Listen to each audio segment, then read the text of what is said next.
Hi and welcome to our channel!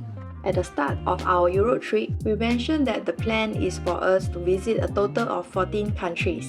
But today, we decided to add one more country onto the list.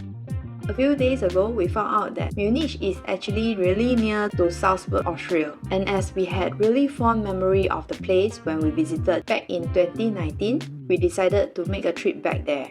Let's see if this visit will be as memorable as our last. Let's go! Our journey to Salzburg involved us taking a direct train from Munich. It was supposed to take an hour and a half, but our train was delayed by almost an hour.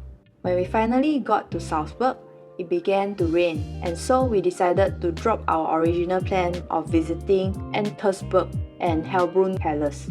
We instead went to Salzburg's Old Town, and all in one place to experience the very best of Austria.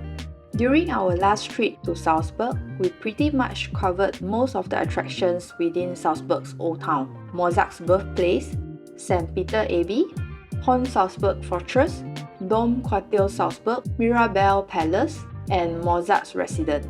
If you are visiting Salzburg for the first time, these are the ones we recommend to visit. Do purchase the Salzburg card too. It covers all the attractions we mentioned, as well as public transportation within Salzburg. With all the attractions within the Salzburg's Old Town visited, it leaves us with food to taste. And boy were we surprised as to the food we missed during our last trip. Our first stop, Mozart Cafe. We went there because they allegedly sell really good Salzburger Noctel, a dessert of Salzburg that is made to look like the three surrounding mountains of Salzburg. I quite like the texture and the taste of the dessert. It is made of egg whites and was really very fluffy. The top had a thin layer of sugar coating and the bottom a layer of raspberry jam. It did become a little nauseating to eat towards the end though. Our second stop was a small store in one of the alleyways along Gitai de Gestel, Salzburg's most famous and busy shopping street. The store is called Balkan Grill Water and they sold Bosna, an Austrian specialty which originated from Salzburg.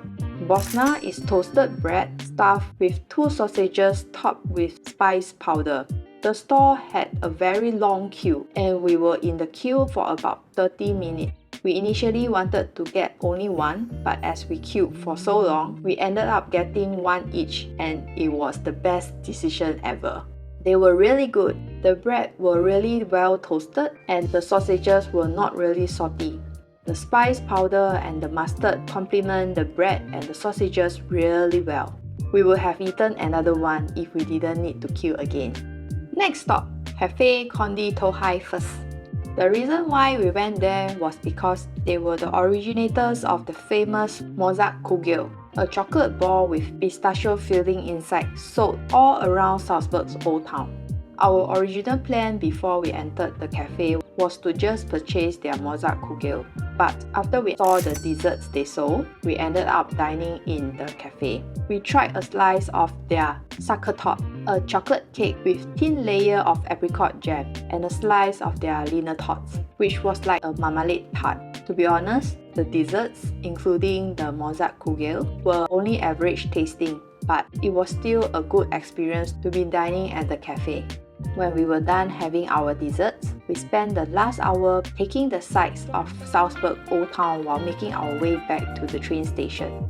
Salzburg is still as charming, romantic, and picturesque as we remembered it to be. The narrow cobblestone street lined with well-preserved mix of medieval and Baroque architecture, the view of Hohen Salzburg's fortress and the surrounding Alps, the bustling streets filled with lots of shops and restaurants.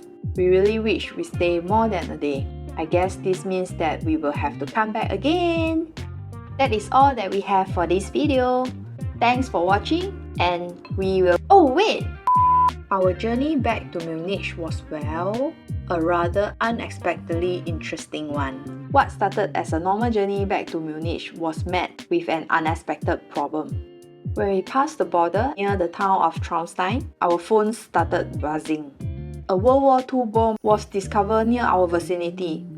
our train pulled over at the train station of the town and we were told to disembark and wait till the bomb was defused. In total, we waited for about 2 hours. As several trains got delayed, the train heading back to Munich was packed with people, and we ended up standing the whole 2 hours. At that point in time, we were just glad that we were able to head back to Munich safely. That is all that we have for this video. Thanks for watching, and we will see you in our next video. Bye bye! And subscribe!